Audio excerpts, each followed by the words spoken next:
오늘 우리에게 주신 하나님 말씀은 사도행전 1장 1절에서 11절까지 말씀입니다. 신약성경 185페이지입니다. 데오빌로여, 내가 먼저 쓴 글에는 무릇 예수께서 행하시며 가르치시기를 시작하신부터 그가 택하신 사도들에게 성령으로 명하시고 승천하신 날까지의 일을 기록하였노라. 그가 고난받으신 후에 또한 그들에게 확실한 많은 증거로 친히 살아계심을 나타내사 40일 동안 그들에게 보이시며 하나님 나라의 일을 말씀하시니라.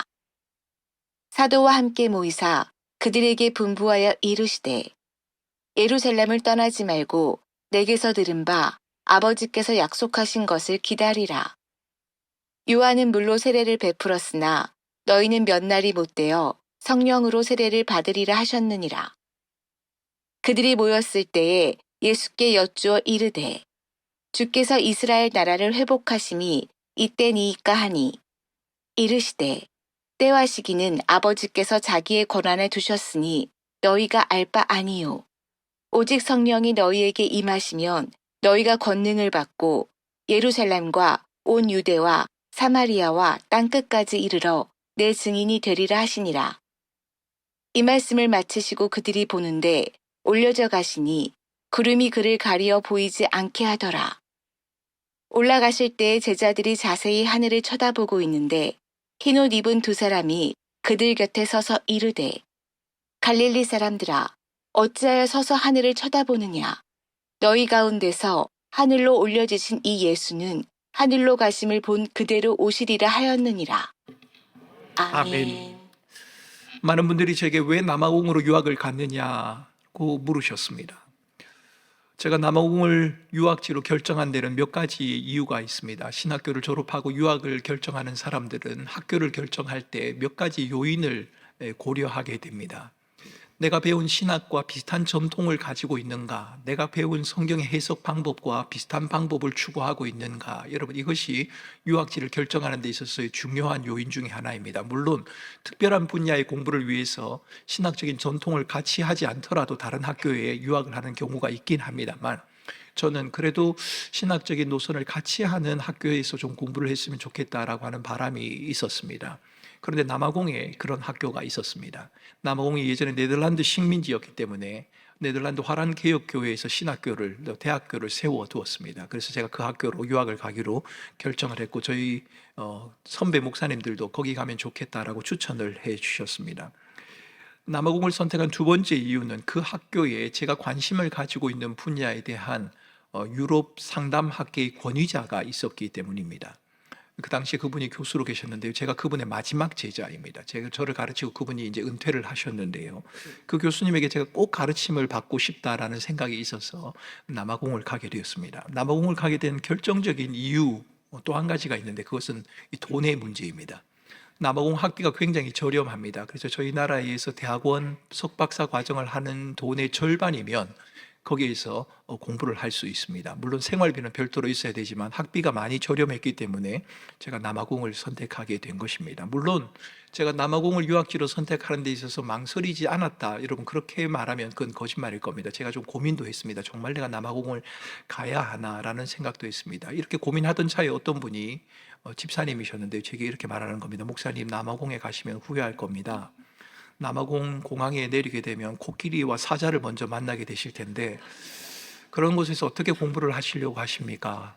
그렇게 말씀을 하시더라고요. 너무 진지하게 말씀하셨기 때문에 저도 굉장히 좀 고민이 됐습니다. 정말 사자, 코끼리가 있으면 어떡하지? 아주 고민이 됐습니다. 비행기가 착륙할 때까지 저는 그렇게 생각했습니다. 야, 정말 공항 근처에 코끼리와 사자가 있을 수도 있겠구나. 코끼리와 사자로부터 우리 가족을 내가 보호해야지라고 하는 그런 마음을 가졌습니다. 또 어떤 분이 말씀하시기를 남아공에 가면 소금이 있긴 한데 그 소금은 한국 음식을 만드는 데는 전혀 쓸모가 없기 때문에 한국 소금을 가져가야 된다라고 말씀을 하셨습니다. 여러분, 저희 네 식구가 아이들이 어릴 때인데요, 8년 동안 몸을 생각을 하면서 짐을 쌌으니까 얼마나 짐이 많겠습니까? 항공으로 다 보낼 수가 없어서 배로도 보내긴 했습니다만은 항공 짐을 싸면서 이것을 넣고 저것을 빼고 씨름하던 중에 소금을 가져가야 한다고 하는 그 집사님 말씀 때문에 우리나라 굵은 소금 한 포대를 비행기에다가 같이 싣고 갔습니다. 얼마나 제가 무지했으면 그랬겠습니까? 제가 그렇게 결정한 것은 남아공에 대한 지식이 사실 전혀 없었기 때문입니다. 제가 알고 있는 것은 학교 때 배웠던 희망봉, 케이프타운 이 정도였습니다. 남아공의 상황이 어떤지, 경제 상황이 어떤지, 치안이 어떤지, 환경이 어떤지 전혀 알 수 없었습니다. 그저 교수님과 메일을 주고받으면서 공부에 대한 내용 조금만 알 뿐이었지 아무것도 아는 것이 없었기 때문에 제가 소금을 싣고 간 겁니다.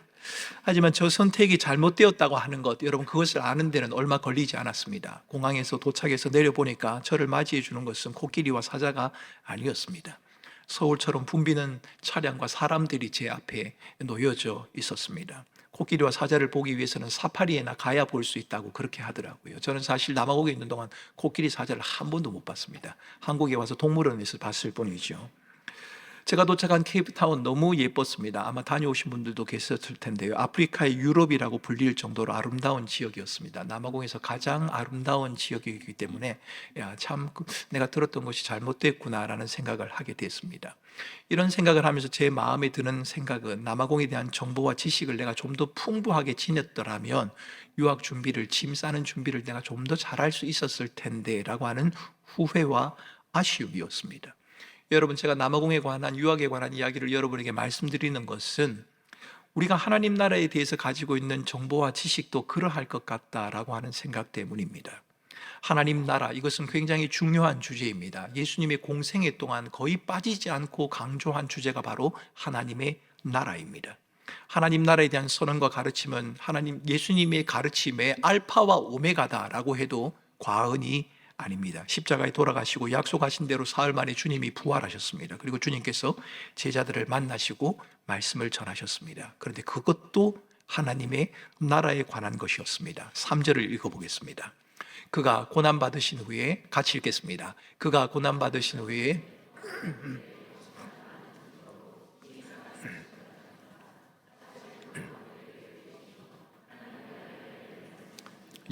예수님께서 하나님 나라의 일을 제자들에게 말씀하셨습니다. 예수께서 줄곧 하나님 나라에 대해서 말씀하시면서도 하나님의 나라는 이런 나라다라고 구체적으로 말씀을 하지 않으셨기 때문인지는 몰라도 제자들은 하나님의 나라를 자기가 이해하고 싶은 방식대로 받아들였습니다. 6절에서 예수님의 제자들이 이스라엘의 회복에 관해서 질문을 하고 있는 것을 봐도 그렇습니다. 예수님은 새로운 질서, 하나님의 통치와 다스림, 이것이 하나님의 나라이다, 죽음으로 끝나지 않고 영원한 나라가 하나님의 나라이다 라고 이렇게 말했지만 제자들은 이 말을 이해할 수가 없었습니다. 경험해 보지 않았기 때문입니다. 제자들은 이스라엘이 로마로부터 정치적으로 독립하는 것이 하나님의 나라를 의미하는 것이다, 다윗의 왕권을 쫓아서 이스라엘이 새로운 힘을 얻고 회복되는 것이 하나님의 나라가 임하는 것이다 라고 생각을 한 것입니다. 하나님 나라에 대한 주님의 가르침을 자기의 원함대로, 자기 방식대로 이해하는 제자들의 모습, 여러분, 이 모습은 오늘날 우리가 하나님의 말씀을 듣는 방식에서도 동일하게 나타나고 있습니다. 광교에 가면 장로교회가 있답니다. 광교 장로교회 말입니다. 그곳에서 신앙생활하는 한재술 성도라는 분이 계십니다. 지금도 그분이 그곳에서 생활하는지는 모르겠습니다만 그분이 쓴 책 가운데 설교 어떻게 들어야 할까라는 책이 있습니다. 목회자가 쓴 책이 아니기 때문에 여러분들이 읽어보시면 많이 유익할 것 같습니다. 이 한재술 성도는 설교 어떻게 들어야 할까라는 책에서 자기 방식대로 하나님의 말씀을 대하는 시대적인 흐름을 이렇게 지적합니다. 안타깝게도 많은 사람들은 설교를 통해 새로운 지식이나 통찰을 얻는 데서 그칩니다. 은혜로운 말씀은 자기에게, 죄에 대한 교훈과 책망은 다른 사람에게 돌립니다. 일주일 동안 말씀과 무관하게 살아온 사람은 설교를 들었다는 데서 위안을 느끼며 교회를 나섭니다. 다시 말씀 없는 삶을 향해서 말입니다. 하나님의 말씀은 신앙에서만 권위를 가질 뿐 삶에 관해서는 권위가 없습니다. 영원하고 무한한 가치를 지니는 말씀을 너무나 보잘것없는 것으로 만들어 버립니다. 여러분 어떠십니까? 오늘날 신자들은 마치 내가 생각하고 원하는 바에 대해서 설교자가 동의해 주기를 원합니다. 그런 설교를 듣기를 원합니다. 설교자 역시도 내가 성경에 대해서 얼마나 잘 알고 있는지, 해박한 지식을 가지고 있는지 마치 지식을 자랑하는 것처럼, 자신의 경험을 자랑하는 것처럼 설교하기도 합니다. 우리는 내가 설교하는 것, 내가 읽고 깨달은 것이 바른 것인지 정당한 것인지, 읽고 들은 하나님의 말씀이 내 삶 속에 제대로 반영이 되고 있는지에 대해서 고민하지 않는다는 겁니다. 이것이 바로 저와 여러분들의 문제일 겁니다. 하나님 나라에 대한 이해도 마찬가지인 듯합니다. 여러분이 생각하는 하나님 나라 어떤 나라입니까? 성경이 하나님의 나라를 명확하게 정의하고 있지는 않습니다. 하지만 성경 전체의 가르침을 비춰볼 때 하나님의 나라는 하나님의 권세, 하나님의 통치와 다스림이 이루어지는 현장입니다. 하나님의 말씀이 실현되는 곳, 그곳이 바로 하나님의 나라라는 겁니다. 왕 대신 하나님의 통치와 다스림이 있는 하나님의 나라는 장차 완성될 하나님의 나라인 동시에 우리에게 이루어진 하나님의 나라이기도 합니다. 우리가 죽음 이후에 맞이하는 천국 말입니다. 하나님의 나라가 맞습니다. 그러나 그것뿐만 아니라 우리가 살아가는 삶의 현장, 우리의 가정, 직장, 교회, 학교, 우리의 모든 공동체의 모임, 그 가운데서 누려야 하는 것 역시 하나님의 나라가 맞습니다. 하나님의 나라가 하나님의 통치와 다스림을 의미하는 것이라면 우리의 관심은 내가 어떻게 하면 좀 더 성취하고 어떻게 하면 좀 더 누릴 것인가 하는 것이 아니라 어떻게 하면 이 하나님의 통치와 다스림 안에 살아갈 수 있을까? 여러분, 이것이 우리의 관심이고 고민이어야 합니다. 자기중심적인 우리의 본성을 따르지 않고 하나님의 뜻을 따르는 삶 말입니다. 주님은 하나님의 통치와 다스림이 머물러 있는 이 하나님의 나라를 이루며 살아가야 하는 제자들에게 한 가지 약속을 하고 계십니다. 4절과 5절의 말씀이 그것입니다. 사도와 함께 모이사 그들에게 분부하여 이르시되 예루살렘을 떠나지 말고 내게서 들은 바 아버지께서 약속하신 것을 기다리라. 요한은 물로 세례를 베풀었으나 너희는 몇 날이 못되어 성령으로 세례를 받으리라. 예수님께서 약속하고 계신 것은 다름 아닌 성령입니다. 왜 성령이 제자들에게 필요할까요? 8절 본문은 그 질문에 이렇게 답합니다. 오직 성령이 너희에게 임하시면 너희가 권능을 받고, 주님께서는 성령께서 우리에게 권능, 그러니까 힘을 주신다고 말합니다. 아니, 성령께서 우리의 힘이 되어 주시겠다고 말씀을 하십니다. 성령께서 우리에게 힘이 되어준다는 사실, 제자들에게는 굉장히 반가운 소식임에 분명합니다. 예수님의 죽음으로 말미암아서 제자들은 수치와 패배를 경험했습니다. 제자라고 하는 그 정체성도 모두 다 잃어버렸습니다. 그들에게는 회복이 필요합니다. 그들에게는 새로운 힘이 필요합니다. 그런데 여러분, 왜 그 힘을 하필이면 예루살렘에서 주신다고 말씀하십니까? 왜 예루살렘에 머물라고 말하는 것일까요? 주님께서 기다리라고 머물라고 한 예루살렘, 여러분, 이 장소는 이 제자들에게 별로 유쾌한 장소가 아닙니다. 제자들에게 예루살렘은 예수님의 죽음에 대한 억울함과 분노가 쌓여있는 장소입니다. 예수님을 배신한 패배와 낙심, 절망이 있는 장소가 바로 예루살렘이지 않습니까? 죽어도 예수님을 배반하지 않겠습니다, 떠나지 않겠습니다 라고 다짐했던 그들의 그 강한 자신감이 얼마나 무력한 것인지를 보여준 장소, 그것이 예루살렘입니다. 자신들의 기대와 바람이 철저하게 무너져버린, 더 이상 아무것도 기대할 수도 없고 소망할 수도 없고 바랄 수도 없는 장소, 거기가 바로 예루살렘입니다. 그런데 주님은 제자들이 실패하고 낙심한 장소, 그래서 예수님의 제자로는 더 이상 살아갈 만한 힘도 가능성도 보이지 않는 그곳에서 머물라고 말씀하십니다. 그리고 그곳에서 약속하신 것, 성령을 기다리라라고 말씀합니다. 여러분, 저는 이 장면이 참 아이러니합니다. 잊고 싶지 않은 장소라면, 실패한 장소라면, 낙심한 장소라면 빨리 그냥 떠나버리고 싶지 않겠습니까? 혹 모르겠습니다. 오늘 3부 예배 드리는 우리 교우들 가운데도 여러분이 살던 곳에서의 상처가 너무 크기 때문에 그곳에서의 실패를 더 이상 기억하고 싶지 않아서 김포로 이사 오신 분들도 계시지 않을까 싶습니다. 아마 웃으시는 분은 맞는 것 같습니다. 여러분, 정말 그 장소에 더 이상 있고 싶지 않을 때가 있지 않습니까? 제자들이 그랬을 겁니다. 예루살렘, 여러분, 별로 정말 유쾌한 장소가 아닙니다. 떠올리고 싶지 않은 장소입니다. 그래서 저는 아이러니합니다. 왜 주님이 그곳에 머물라고 하는 걸까? 다른 곳이면 안 될까? 예루살렘을 떠나 그 옆 동네에 와라, 이렇게 하시면 안 될까? 그런데 주님은 예루살렘을 고집하고 계십니다. 그래서 저는 이 장면을 보면서 아이러니하면서도 동시에 저는 이 장면을 통해서 가슴 뛰는 전율을 느끼게 됩니다. 왜냐하면 예루살렘을 떠나지 말고 아버지의 약속하신 것을 기다리라 라고 하시는 이 주님의 말씀이 마치 실패와 절망, 낙심과 좌절, 상처의 자리에서 떠나지 말아라, 이제 너를 통하여 새로운 시작을 할 것이다 라는 말씀처럼 제게 들리기 때문입니다. 예루살렘이라는 장소에 신적인 능력이 있어서 그곳에 머물라고 하신 것이 아닙니다. 기도를 많이 하시는 분들, 오랫동안 하시는 분들을 보면 한 장소를 고집하는 경향이 있습니다. 기도 시간만 그런 것이 아닙니다. 여러분, 제가 1, 2, 3부 예배를 인도하면서 매주 공통적인 것을 발견합니다. 오른쪽에서 보신 분들은 계속 오른쪽에 앉으십니다. 왼쪽에 계신 분들은 계속 왼쪽에 계시고 2층에 계신 분들은 계속 2층에 계십니다. 물론 조금씩의 변화가 있을 것입니다만 그 자리만을 고집하는 경우가 있습니다. 모르겠습니다. 여러분들이 그 자리를 고집하는 것이 그 자리에 앉으면 무슨 신적인 좀 능력이 있을 것 같아서 뭐 그러시는지는 모르겠습니다만 다음 주에는 자리를 한번 좀 바꿔봐 주시면 좋겠습니다. 그래서 옆에 있는 분들도 좀 새롭게 알아가면 좋겠고요. 물론 장단점이 있을 겁니다. 계속 앉으면 앞에 앉았던 분이 왔는지 안 왔는지를 알 수 있으니까 뭐 그런 좋은 점도 있을 겁니다만 서로를 알아간다는 측면에서 다음 주에는 2층 분들도 1층으로 좀 내려오시고 1층 분도 2층으로 좀 올라가시고 좌우도 좀 바꾸셔서 바꿀 수 없는 자리가 있긴 합니다. 찬양대석은 바꿀 수가 없습니다. 여러분이 앉고 싶다고 그냥 가서 앉을 수 있는 건 아니지 않습니까? 앉고 싶으시면 지원을 하시면 됩니다. 이렇게 좀 자리를 바꾸면 좋을 텐데 그랬으면 좋겠다 싶은 생각이 듭니다. 여러분, 제가 자리에 대한 이야기를 하는 것은 여러분, 예루살렘이 어떤 자리에 대한 지리에 대한 특정한 힘과 능력을 가지고 있기 때문에 주님이 그곳에 머물라고 하시는 것이 아니라는 겁니다. 그렇다면 왜 주님이 예루살렘에 이들을 머물게 하십니까? 있고 싶지 않는데요, 잊어버리고 싶은데요, 떠나버리고 싶은데요. 주님께서 제자들에게 예루살렘에 머물라라고 말씀하시는 이유는 십자가 사건으로 인해서 적나라하게 드러났던 인간성, 예수를 외면하며 자신의 안전을 추구한 자기중심적인 그 본성을 주님은 보라고 지금 말씀하시는 겁니다. 나를 떠난 너희들의 그 패배한 모습, 나와 함께 하겠다고 말했지만 너희의 안전을 위해서, 너희의 생명을 위해서는 나를 헌시장처럼 버렸던 그 자리, 그것을 너희들은 기억하라고 주님이 말씀을 하십니다. 그냥 능력을 주시면 되지 왜 주님께서 굳이 과거의 실패의 현장을 떠올리고 계신 것입니까? 그냥 주시지요.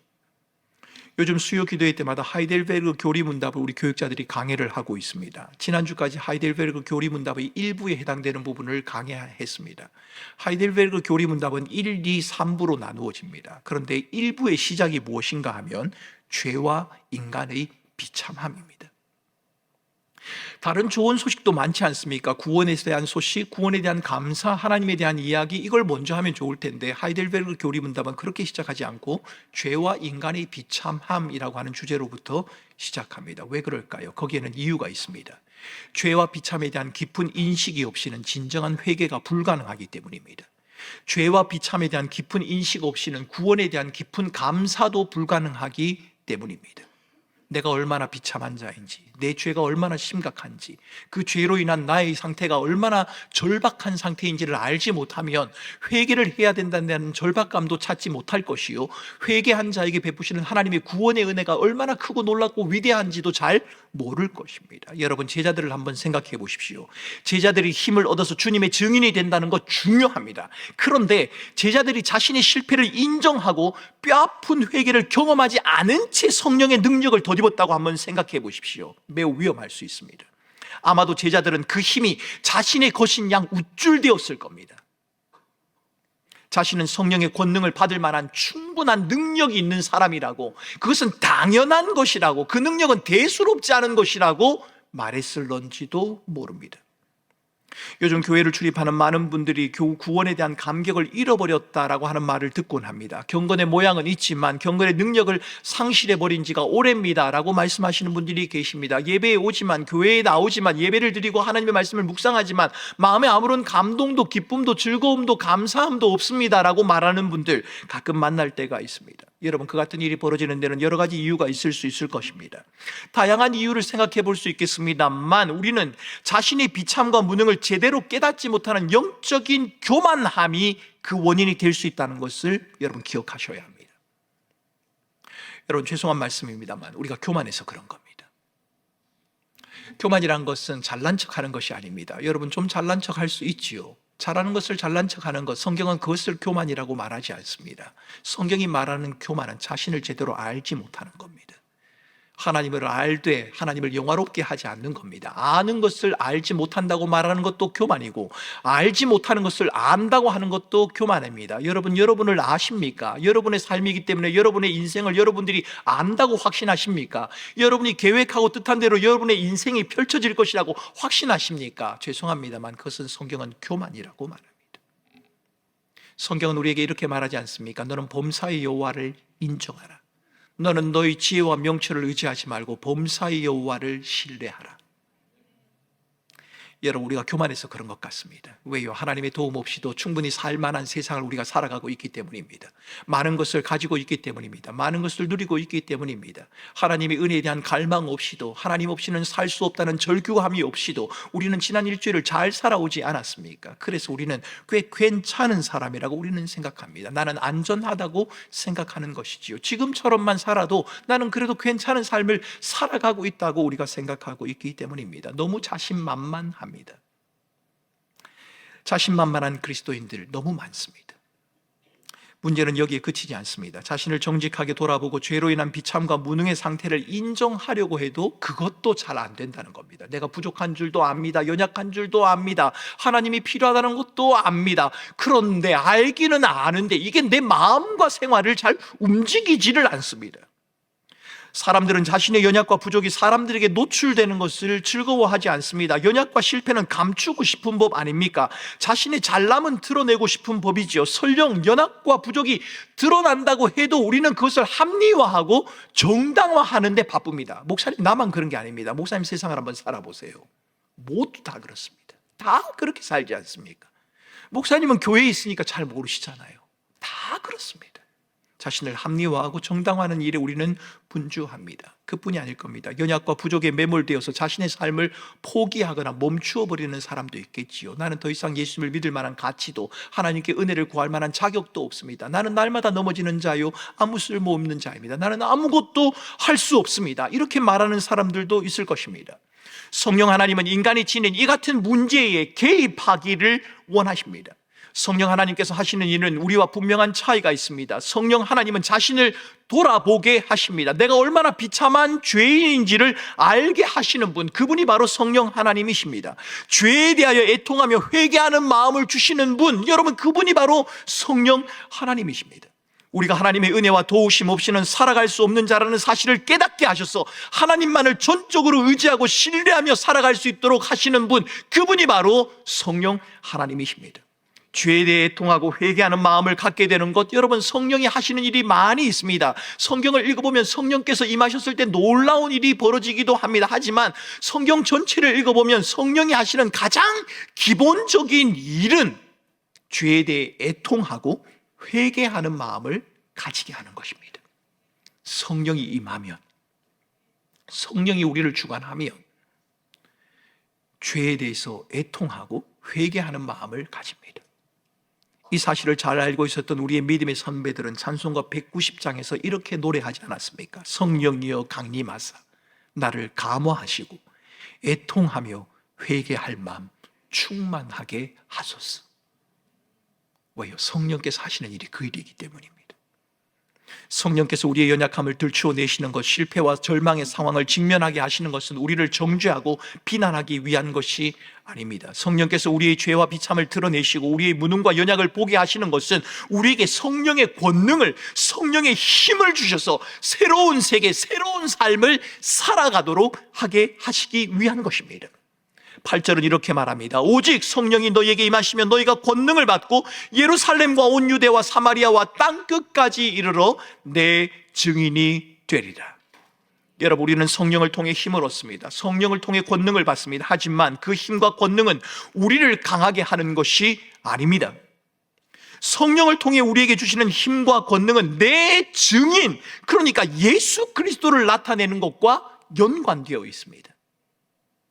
아들이신 예수께서 그러셨던 것처럼 여러분, 예수님은 놀라운 일을 행하신 이후에도 항상 성부 하나님을 높이셨습니다. 자기를 감추셨단 말입니다. 성자 예수님만 그럴까요? 아니요, 성령 하나님도 마찬가지입니다. 성령 하나님은 세상을 창조하는 창세기 1장, 아니 그 이후부터도 삼위 하나님과 늘 함께 계셨던 분입니다. 그런데 그분은 자신을 드러내지 않으십니다. 늘 성부 하나님, 그분을 높이는 일, 성자 예수 그리스도를 드러내는 일에만 자기를 사용하셨지요. 여러분, 예수님이 그러셨던 것처럼 성령께서도 자신에게 초점을 맞추고 있지 않습니다. 성자 예수님과 성령 하나님께서 자신에게 초점을 맞추고 있지 않다는 점, 여러분, 이것은 우리에게 시사하는 바가 큽니다. 안타깝게도 성령을 강조하면서 모든 초점이 자신이나 성령의 일하심을 통해 나타날 수 있는 어떤 현상, 체험을 향하는 경우가 종종 있습니다. 성령이라고 말하면 모든 사람들이, 아니 대부분의 사람들이 신비한 체험과 경험을 말하려고 한다는 겁니다. 여러분, 저는 성령으로 말미암아 경험하게 되는 신비한 체험이나 우리의 어떤 독특한 경험을 무의미한 것이거나 잘못되었다고 말씀드리는 것은 아닙니다. 여러분, 제게도 그런 경험이 있기 때문입니다. 제가 말씀드리려고 하는 것은 성령께서 역사하시는 방법은 너무도 다양하기 때문에 내가 경험한 것이 비록 신비하고 독특하고 특이한 것이라 할지라도 그 경험과 체험만을 가지고 성령의 함께하심과 임재하심을 확인할 수는 없다는 겁니다. 마치 성령을 독점이라도 한 것처럼 허풍을 떠는 사람도 있습니다. 자신의 체험이 전부인 양 과시하기도 하지요. 성령을 받는 비법을 말하는 사람도 있습니다. 이렇게 해야 성령을 받는다고 말입니다. 자신에게 와야만 성령을 받을 수 있다라고 말하는 사람도 있습니다. 자기를 드러내지요. 이렇게 말하는 사람들은 한 가지 사실을 놓치고 있습니다. 성령의 오심은, 성령의 역사는 예수 그리스도와 연관이 되어 있다. 여러분, 이 사실을 놓치고 있다는 겁니다.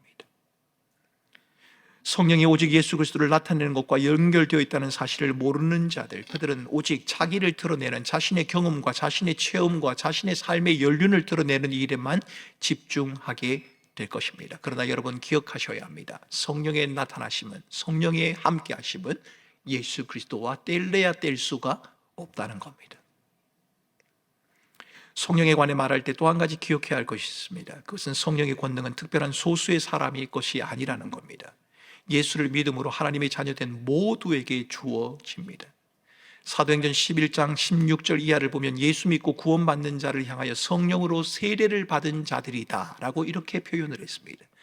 고린도전서 12장 13절을 보면 그리스도 예수 안에서 부름받은 모든 자들은 한 성령으로 말미암아 세례를 받은 자들이다 라고 가르치고 있습니다. 그러므로 여러분, 성령으로 세례를 받았다라고 하는 그 말은 특별한 사람이 받아 누리는 어떤 은사나 권능, 역사와 체험 같은 사건을 두고 말하는 것이 아닙니다.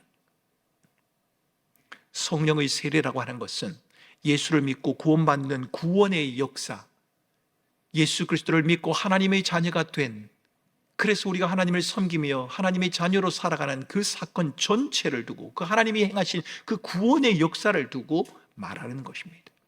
너희가 그리스도 예수 안에서 한 성령으로 세례를 받지 않았느냐? 그래서 바울이 그렇게 묻고 있는 겁니다. 주님의 약속이 성취되는 사도행전 2장 1절을 보면 예수께서 약속하신 이 성령이 드디어 임하셨습니다. 없다가 임한 것이 아니라 성령은 늘 계셨습니다. 그런데 성령께서 본격적으로 자신의 모습을 드러내기 시작하신 겁니다. 그런데 그날이 바로 오순절이었습니다. 왜 하필 오순절일까요? 오순절은 6월절로부터 50일째 되는 날입니다. 추수의 시작을 알리는 절기이기도 하지요. 이런 점에서 비추어 보면 오순절에 성령이 강림하셨다는 것은 교회를 통한 영적인 추수가 시작되었다는 것을 우리에게 알려주는 것 같습니다. 성령님이 오순절에 오신 것은 온 세상을 향한 추수의 시작을 위한 것이며 이는 하나님 나라의 확장으로 이루어질 것입니다. 실제 누가는 성령이 오심으로 이날에 예수 믿는 사람이 무려 3,000명이나 되었다라고 진술하고 있지 않습니까? 영적인 추수가 시작이 되었다는 겁니다.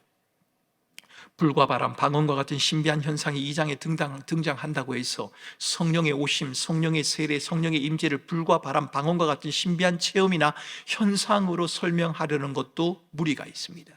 여러분, 물론 그럴 수도 있습니다. 그런데 그렇지 않을 수도 있습니다. 성령의 임하심이 불과 강한 바람의 모습으로 묘사된 것은 마치 모세가 시내산에서 언약궤를 받을 때 불과 구름 가운데서 하나님께서 임재하시는 그 장면을 연상케 합니다. 구약에서 하나님께서 언약의 돌궤를 주신 것처럼, 언약궤를 주신 것처럼 이제는 성령으로 말미암아 돌이 아닌 우리의 마음 가운데 지금 새로운 언약을 새기고 계신단 말입니다. 누가요? 성령 하나님께서 말입니다.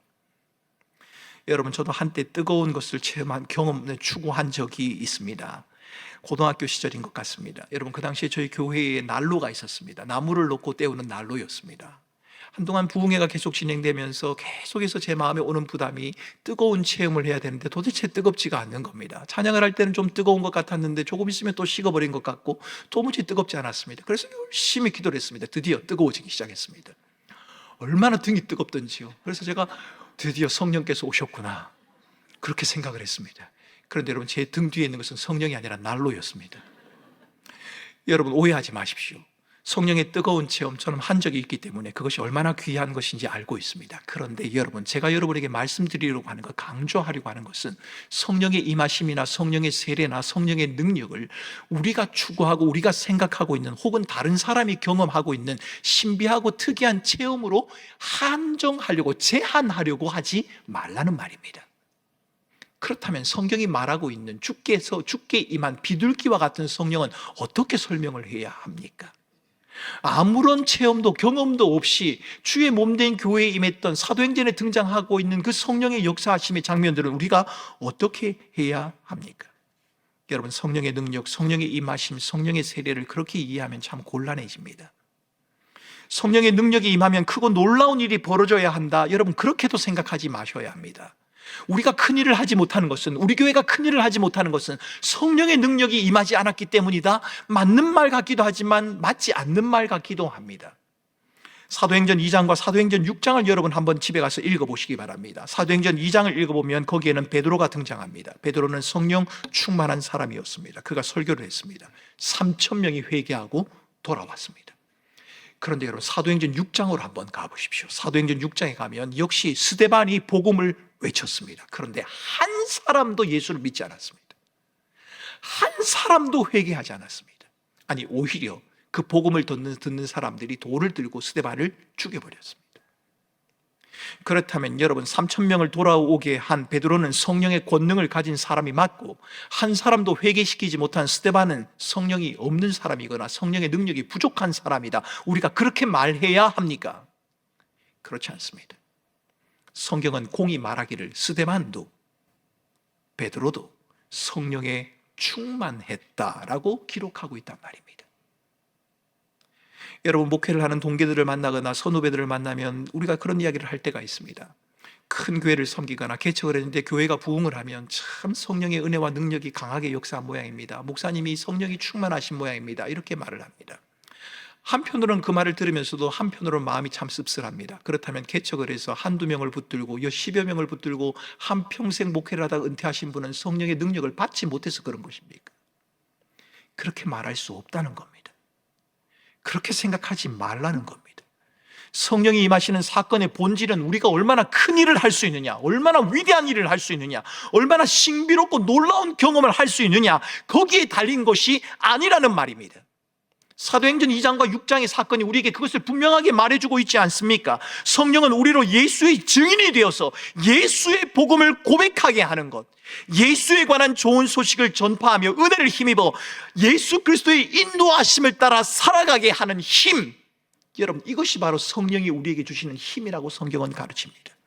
그러니까 여러분, 우리가 성령을 갈망하는 이유, 주님 우리에게 성령을 주옵소서, 성령의 충만함을 주옵소서, 성령으로 우리에게 능력을 더하여 주옵소서라고 말하는 그 성령을 갈망하는 이유는 보다 큰 일을 하기 위함이 아니라, 보다 신비한 체험을 하기 위함이 아니라 근본적으로 담대하게 복음을 전하기 위한 것이어야 한다는 겁니다.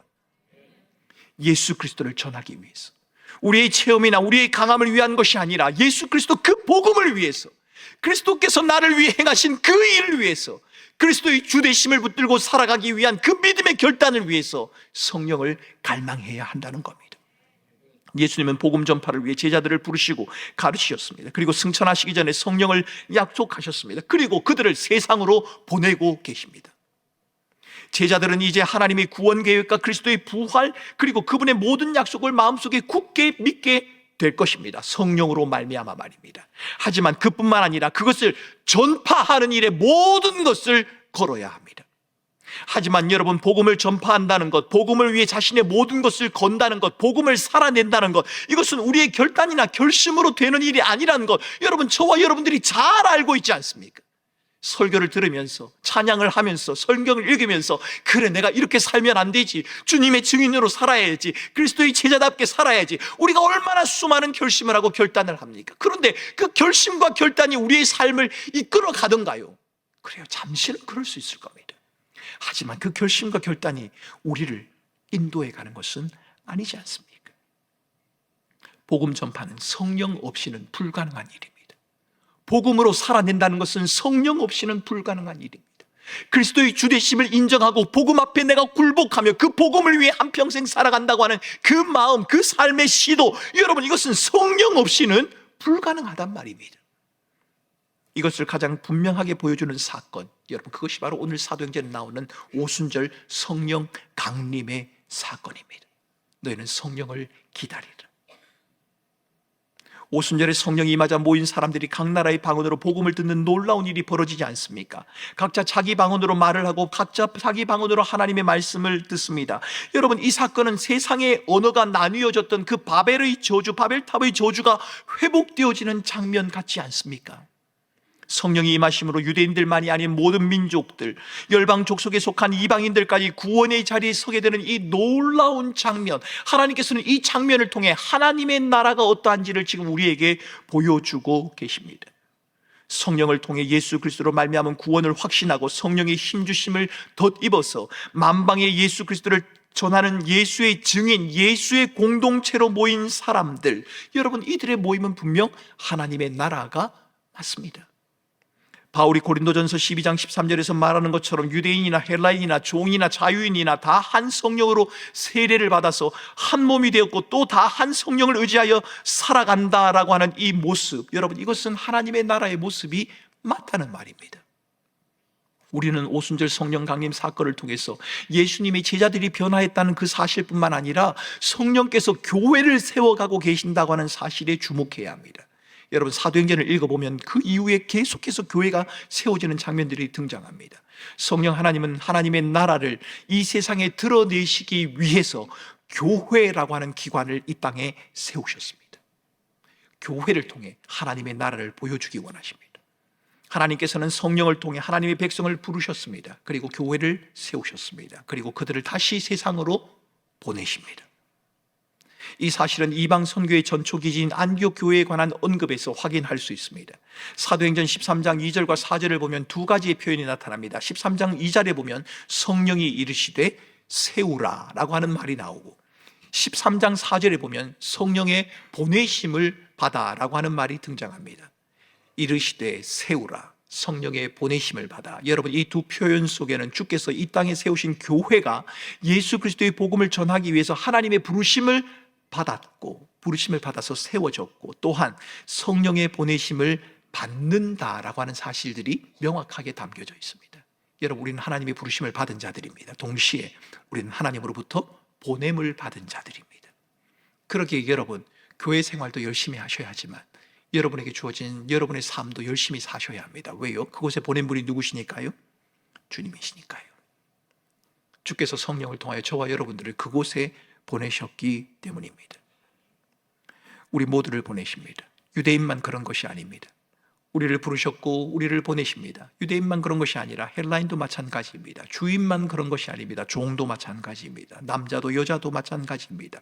예수 그리스도를 통해 베푸신 이 은혜, 성령을 통해 우리에게 적용하시려고 하는 이 은혜는 모두에게 다 유효합니다.